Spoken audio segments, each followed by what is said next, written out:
Magandang umaga po sa ating lahat. So ito po yung molasses namin, ayan Col.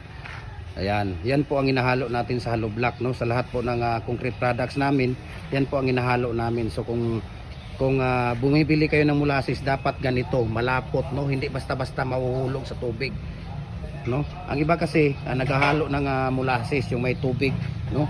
Ayan, sige Col. Ayan, no? Tingnan mo, ang tagal yung isang takalan niya, ang tagal na matapos ano niya mahulog dahil sige, dakot ka nga ulit Col.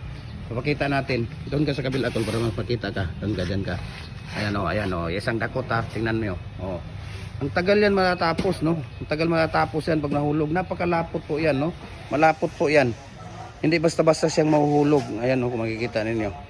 Yung molasses. Ayan, yung molasses natin ay inahalo. Yan po ang inahalo namin sa lahat ng concrete products.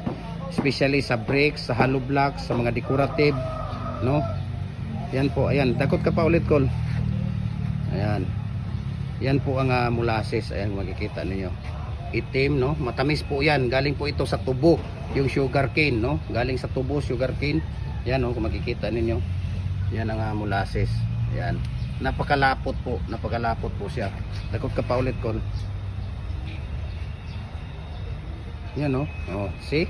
Makikita ninyo, napakalapot, no? So maraming salamat Col, and God bless po sa ating lahat.